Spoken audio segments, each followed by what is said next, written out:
Chapter 1. When It All Began. Mesquite, Texas, 1980. I touched the white paper that had been burning a hole in my pocket all day and took a deep breath. Though I hadn't had the courage to read it earlier, I knew I would have to sooner or later. Pulling it out, I unfolded it and scanned the words. My heart sank. What were we going to do? We couldn't have a baby right now. We were both still working on getting our careers started. I could hear Peter opening and closing drawers in the bedroom. He was such a creature of habit that I could almost see him pulling on his blue plaid pajama bottoms and buttoning up the shirt. Next, he would pull back the crisp white sheets, making sure they were exactly halfway down the bed, and then he would climb in. My heart thudded in my chest, and I bit the inside of my lip. Should I tell him now? Folding my fingers around the incriminating paper I had brought home and taking a deep breath, I exited the bathroom. "Hey, babe, is everything all right?" Peter looked up at me as he finished pulling back the comforter on our queen-sized bed. Exactly halfway, and then he ran his hand over it to crease it. I shook my head, blinking back tears. Stepping closer to him, I slowly held out my right hand and opened my fingers to reveal the paper. He tilted his head at me. Confusion gleamed in his brown eyes, but he followed my gaze down to my outstretched hand.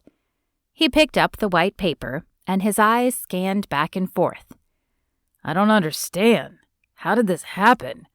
He plopped down on the bed, turning wide eyes up at me.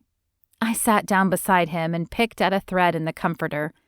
My throat was dry, and I couldn't meet his eyes. "Peter, you're training to be a doctor. You know how it happens." He closed his eyes and shook his head. "No, I know that, but we were always careful." "Not careful enough, I guess." I forced my eyes from the comforter to his face. I knew something was off. I just felt weird, so I asked them to run a pregnancy test at work today. What are we going to do? A sigh escaped his lips as he ran a hand across his forehead. "I don't know. We both work too many hours to raise a baby right now." He trailed off and lowered his eyes to the paper again. "Let's sleep on it and discuss it later." He folded the paper carefully, as if it were contaminated, placed it on the nightstand, and crawled into bed. Right now, for him, the discussion was over. Though I nodded, his words didn't make me feel any better. Instead of the advice I sought, he had dismissed the discussion. A little part of me had been hoping that he would be excited and propose. But he wasn't. He seemed unenthused, to put it mildly. As I walked around to my side of the bed, I blinked back tears. Climbing in beside Peter, I stared at the white popcorn ceiling. It didn't hold answers, but it was something to focus on as questions charged through my mind. Could we raise a baby right now? Will I have to give up my career? Would I be happy if I did? What will my parents say? Peter let out a soft snore, and I glared at him. Men had it so easy. They never had to worry about pregnancy and how it was going to change their lives. I entered the hospital the next morning in a daze. My mind had raced through questions and pondered possibilities until past 3 a.m, and when the alarm went off at 6 a.m., I felt like I had just fallen asleep. As I shuffled down the hallway, I rubbed my eyes. They burned from lack of sleep. The training room door loomed on my right, but just as I touched the handle, the door swung inward and Raquel bounded out. She nearly collided with me before stopping short and squinting her green eyes at me. "Whoa, what's up with you? You look like you were hit by a train." I shook my head, swallowing the lump of emotion that had lodged in my throat. I couldn't talk about it yet, even with my best friend. It was important to decide how I felt about it first. Raquel took the hint and wrapped an arm around me. "Don't worry. Whatever it is, I'll be by your side." I nodded, thankful for the support, and followed Raquel back into the training room. We took a seat around a back table as Nurse Hatchet, our nickname for her, entered the room. She was a large German woman. Her tight blonde bun demanded compliance, and her harsh brown eyes scoured the crowd, looking for the victim of the day, the student she would focus on and correct relentlessly. Today we will be practicing blood draws on the bags in front of you. Your job is not to screw it up, because if you do, that's a life you may not save. Nothing like fear to motivate you, Raquel whispered under her breath. I nodded, but not even Nurse Hatchet could garner all of my attention today. My mind veered back to the possibilities of my more current problem. Maybe I could find time to have a baby and still go through nursing school. Or maybe I could take a year off. It wouldn't be that long, and I could always go back. A fist pounded on the table, and I jumped. What are you doing? Nurse Hatchet's eyes bored into my own. Her large, meaty paws sat on either side of my equipment. My eyes darted around, not sure at first what she meant. And then I realized I had poked my bag in the wrong place. Sorry, I stammered as heat flamed across my face. She folded her arms and leaned back.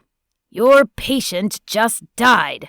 Don't be sorry. Do it right.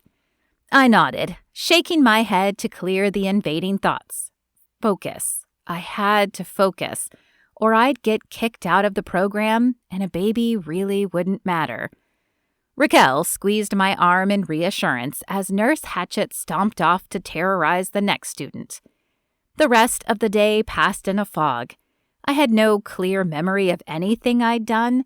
Though I'd managed to focus on work, it hadn't really been conscious. I'd been operating solely on autopilot.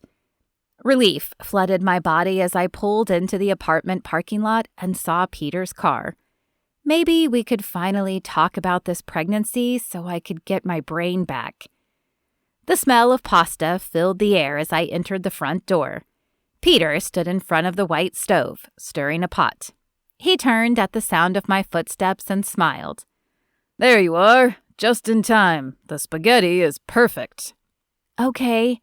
I hung up my purse on the rack inside the door and shuffled into the kitchen. Peter had already set our small dining table, so I pulled out my chair and sat down. A minute later, he loaded my plate with spaghetti. The smell was enticing, but I had other things on my mind. I looked up at him as he pulled his chair into the table across from me. So, did you think any more about the baby? He wrinkled his brow and frowned. Let's not discuss that right now. It was a long day. Let's just have a nice dinner, okay? I bit my lip, but nodded. Why didn't he want to talk about it? How much longer would he wait? As I ate the spaghetti and listened to Peter rattle on about his day, my mind traveled a million miles away. What kind of mother would I be? Would it be a boy who took after Peter or a girl who resembled myself? Sandra! He was shaking my arm. Sorry, what? I shook my head and forced my eyes to focus on him. I was asking you which direction you think I should go. Emergency medicine or surgery? I'm not sure. Which do you like more? My fork twirled aimlessly on the plate. Really? This is what he wants to discuss right now? We had a much bigger elephant in the room. A tiny spark of aggravation flickered in my heart. Well, emergency medicine would probably be more exciting, never knowing what's coming in. But surgery would pay better. Of course, I'm not in it just for the money, but wouldn't it be great to get a Porsche like Dr. Rhodes? The spark ignited. I dropped my fork and glared at him. A Porsche would never be a good family car. Do you even want this baby? A tightening sensation squeezed my heart, and the words came out barely more than a whisper. He sighed and scratched his chin. I don't know. I want to be a father someday, but I don't know if now is the right time. I'm not saying for sure yet, but maybe you should look into an abortion." My jaw dropped. Abortion? But Peter, this is our child. Yours and mine. I couldn't abort my own flesh and blood, could I? He threw his napkin down on the table. I know. Look, this is why I didn't want to talk about it yet. Just give me some time to think, okay? He shoved his chair back, causing it to tip and clatter to the floor. I jumped, clasping my hand to my mouth as he stalked out of the room. The agitation flamed, and my hands clenched. Tears pooled in my eyes. I thought babies were supposed to bring people together, but this one seemed to be tearing us apart. Blinking the tears away, I grabbed the plates and rinsed them in the sink before throwing them in the dishwasher. The sound of the TV reached my ears, and I rolled my eyes. The agitation turned into ire. Here we had a real problem that needed to be discussed, but he was watching football on TV. I stomped out of the kitchen, past Peter sitting on the couch to the guest room. A bed, nightstand, and dresser were the only real furniture in the small room, but what I was looking for was in the closet. Opening the sliding door, I pulled out my easel, paints, and a canvas. I wasn't sure when it had actually started, but painting had become a cathartic therapy for me. After setting the easel up, I opened a jar and shoved a brush inside before bringing it to the stark white canvas. Angry red splashes appeared. They matched my mood perfectly. 2 hours later, I had calmed down, and I had an angry piece of artwork covered in reds, browns, and blacks. Sighing, I put the lids back on the paints and took the brushes with me to wash them in the kitchen sink. The living room was quiet now. Peter must have gone to bed.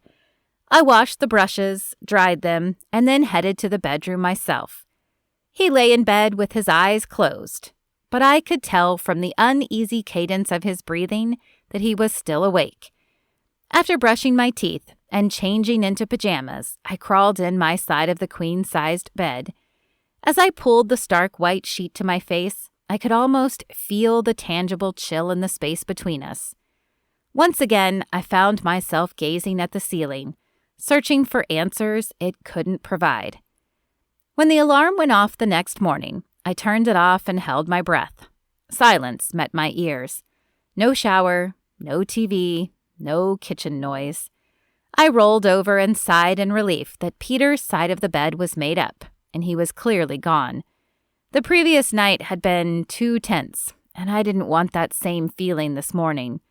My head needed to be in the game today. After dressing, I curled up with a cup of coffee on the leather couch and watched the news before heading to work. Raquel waved from across the room as I entered the training room. "You look better today," she said when I sat down beside her. "Really?" I raised an eyebrow in surprise. "I don't feel any better. Look, let's talk at lunch and I'll tell you what's going on." The door swung open, and Nurse Hatchet stomped in carrying an armful of bandages. "Today you will be working on wrapping. You'll use this skill often, so be sure and get it right." Her eyes found mine, and I cringed inside. She tossed a few bandages on our table, and we began wrapping. The routine movements were oddly cathartic. I found my mood lifting as I wound them around and around. "Hey, come on." Raquel tapped my arm. "It's lunchtime." Putting my bandage down, I followed her out of the room. The hospital cafeteria was 2 floors up and down the hall. Though there weren't many people in this area of the hallway, Raquel still managed to draw the eyes of every man we passed. With her long black hair and emerald eyes, Raquel defined beauty and turned heads wherever she went. She smiled and waved at the men, and I shook my head. The lunch rush was beginning, but plenty of open seats remained. We grabbed the silver metal trays and picked up a salad and a drink from the buffet area. "Are you going to tell me now?" Raquel asked as we waited in line to check out. I glanced around, shaking my head. "Wait till we sit down. There's too many people here." After paying the cashier, we crossed through the sea of conversation to the far side of the room, where a few empty tables sat alone. "Okay, seriously, why the secrecy?" Raquel asked as she put her tray on the gray Formica table. Setting my own tray down, I pulled out the hard plastic chair. A deep breath and a glance around assured me that no one was listening. I didn't want the gossip. I leaned in to keep my voice from carrying. "I'm pregnant." Raquel's eyes grew wide. "Is that a good thing?" "That's the problem," I sighed. "I don't know. I mean, I always thought kids would come after marriage. But the more I think about it, the more the idea grows on me. But I'm not sure Peter feels the same way. He won't even talk about the baby. And the one time he has, he said we both work too much." Raquel bit a chunk of her carrot stick. "That is tough," she said between bites. "I guess I can see his point. This program does take a lot of time, but I can see yours too, even though I know I'm not ready to be a mother. So what are you going to do?" Sighing, I picked at my salad, scooting a tomato around the plate. "I don't know. I really don't know." Peter's car was in the lot when I got home, and I braced myself for the strain I was sure was still there. Sure enough, Peter glanced up as I entered, but turned his face back to the TV. Clearly, he was not ready to talk tonight, either. Sighing, I crossed to the kitchen. After throwing together some food for dinner, I ate in silence and then retired to the guest room. I took the canvas from the night before and laid it on the beige carpeted floor, leaning it against the dresser. Then I removed another blank canvas from the closet. This time my painting took on hues of blue, and when finished, it also perfectly mirrored my melancholy mood. Peter still sat glued to the TV. He spared not even a passing glance as I passed through the living room to clean the brushes. After finishing my nightly ritual, I lay in bed and placed my hands on my abdomen, picturing the baby. I could see myself running after the chubby legs or going for long walks pushing a stroller. As a smile pulled at my lips, I realized I might really want this baby.